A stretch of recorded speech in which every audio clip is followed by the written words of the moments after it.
As a kindergarten teacher might say, sharing is caring. She might not mention that cooperation is also a great way to form a community, and thus improve everyone's chances of survival. Humans aren't the only ones to apply this strategy. Marine bacteria also form cooperative populations, according to a study in the journal Science. Researchers examined the genomes of bacteria belonging to the Vibrianaceae family. In the lab, they grouped together bacteria with similar genetics that coexist in the same microhabitat. The scientists expected that within any given population, individuals capable of producing antibiotics would use these chemical weapons against others. But when they looked at interactions between different strains of Vibrianaceae, they found that only a few members of any given population could produce the bacteria-killing substances, and the rest of that community was resistant to those particular compounds. But the antibiotics could fight off foreign populations, while leaving members of the home group unharmed. This arrangement implies a bacterial social structure where individuals help the group as a whole. Crayon-hoarding toddlers might want to take note.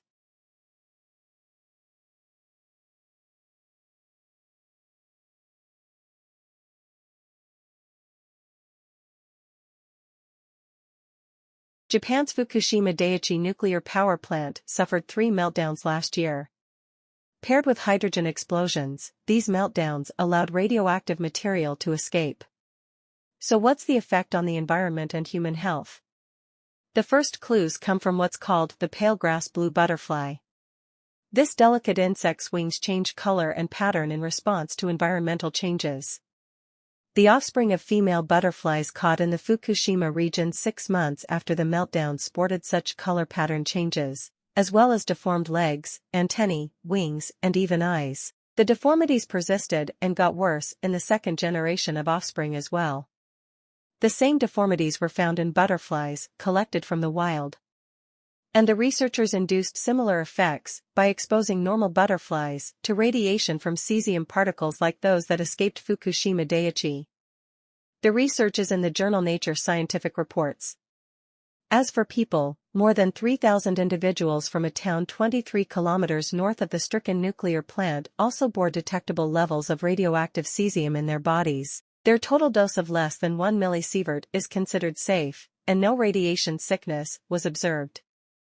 But, says a report in the Journal of the American Medical Association, the men, women, and children exposed need to be watched for the long-term effects of the radiation, for the rest of their lives.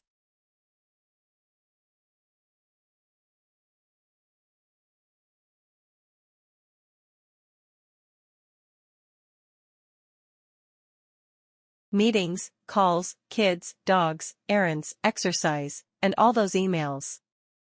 Who doesn't feel starved for time these days? But a new study suggests that you can feel like you have more time by donating some to others. The research is in the journal Psychological Science. There really are only 24 hours in a day, 7 or 8 of which are, ideally, spent sleeping.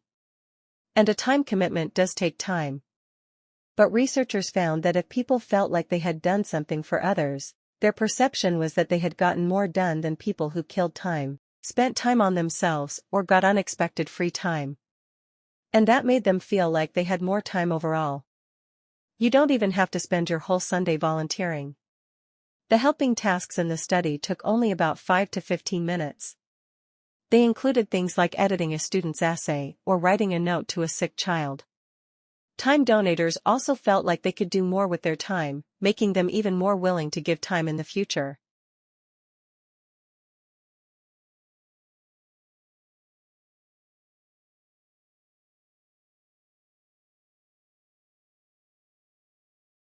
Are we smarter than the dinosaurs? Specifically, are we clever enough to avoid their fate? If we don't want to be blown away by an asteroid, it would help to know what's out there. That's the idea behind the Sentinel mission. Sentinel is an infrared space telescope designed to spot near-Earth asteroids. But it won't be near Earth. It will launch in 2017 or 18 and adopt a Venus-like orbit around the Sun. From there, it will search space for any asteroids that might come dangerously close to Earth. It could double the known count of near-Earth asteroids in a matter of weeks. With enough warning, we'd have a chance to deflect an inbound asteroid. Sentinel is the brainchild of the B612 Foundation. B612 was the asteroid home of literature's Little Prince. The group announced their plans for Sentinel on June 28. But those plans depend on funding. The B612 Foundation is a non-profit that aims to finance Sentinel through philanthropy. Former NASA astronaut Ed Lu heads the foundation. He says Sentinel needs a few $100 million to get off the ground. That's a lot of cash, but the B612 Foundation might make it. After all, when it comes to fundraising, humans leave the dinosaurs in the dust.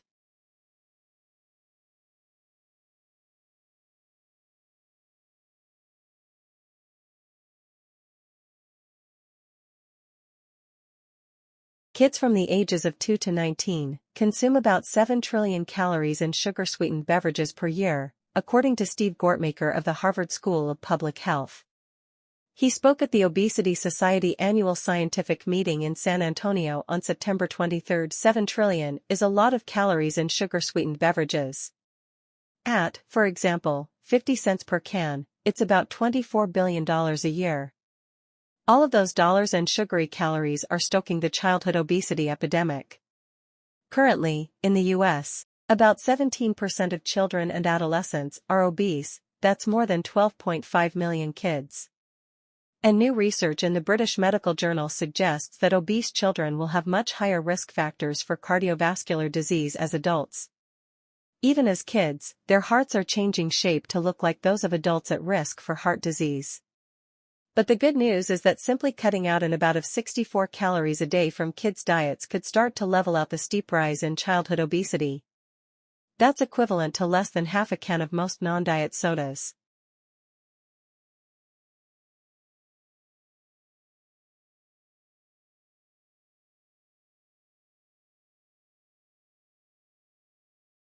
Sweet potatoes contain fiber, vitamin A, and calcium.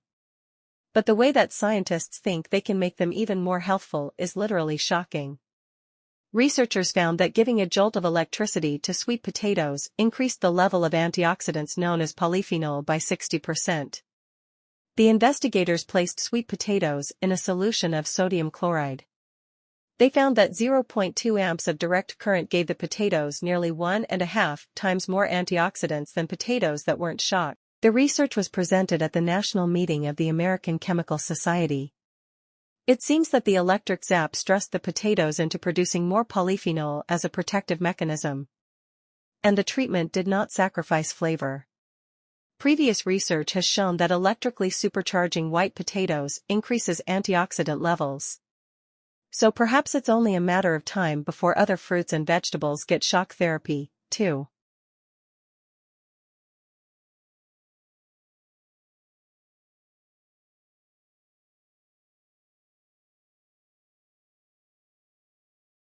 Icy objects such as comets may have helped start life on Earth by delivering water and carbon-based molecules to the young planet.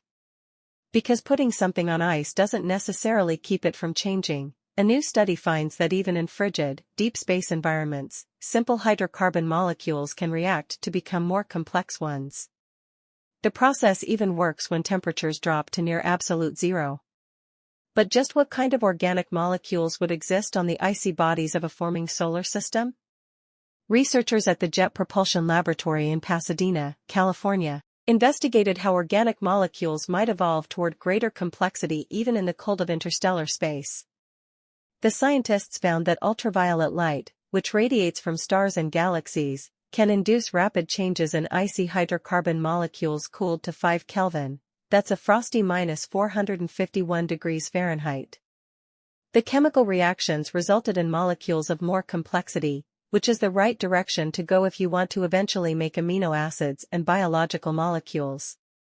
The study appears in the Astrophysical Journal Letters. It just goes to show, if you really want to freeze something in place, you'd better encase it in carbonate.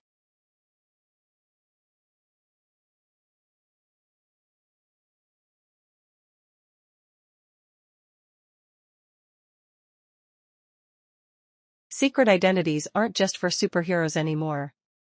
Researchers have found that a protein present in everything from amoebas to people is living a double life.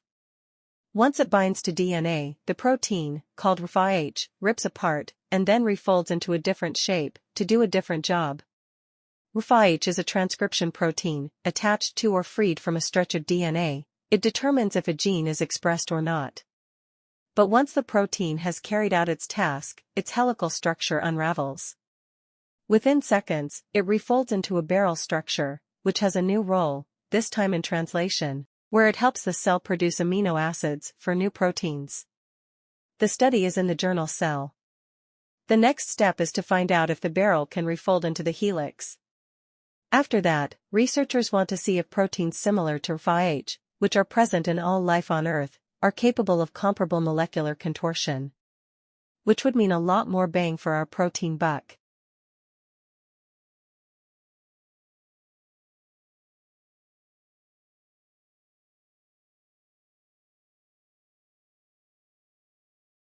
Some people turn their homes into pack-rat middens.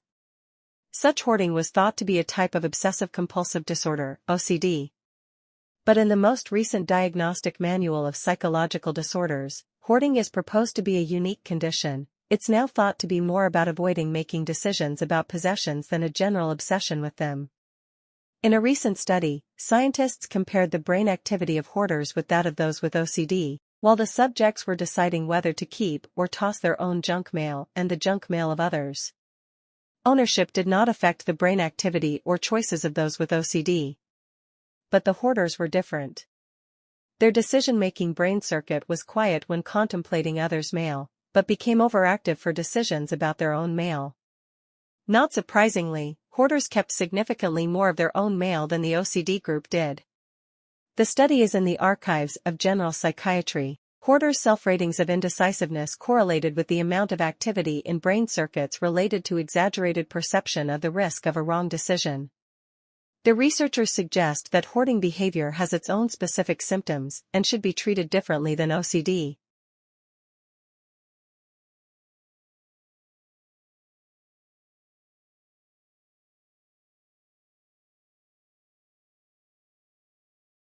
We sign our names to various documents all the time.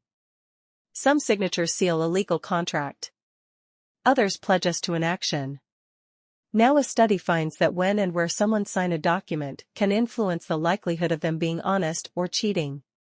Scientists had people sign more than 13,000 auto insurance forms. One group signed at the top of the form, the other at the bottom.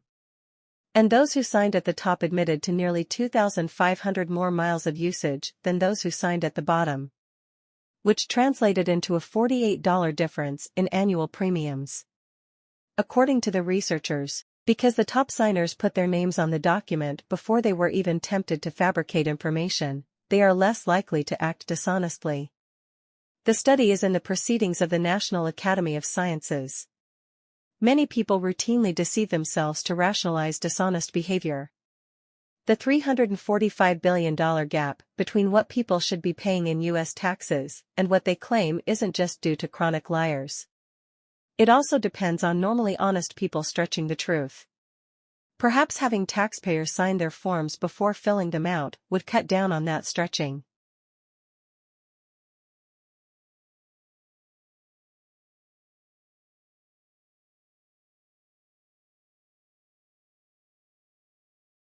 You might not know how many calories were in that sandwich.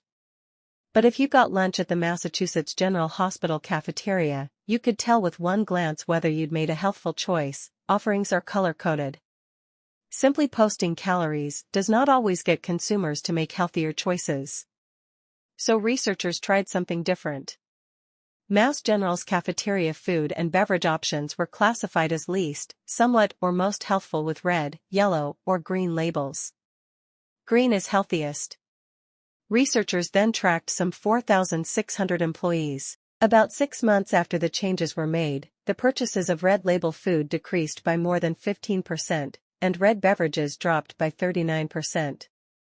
Green food and drink purchases increased, according to the study in the American Journal of Preventive Medicine. Making healthy food choices easier could especially help the poor, the undereducated, the very populations most affected by the obesity epidemic.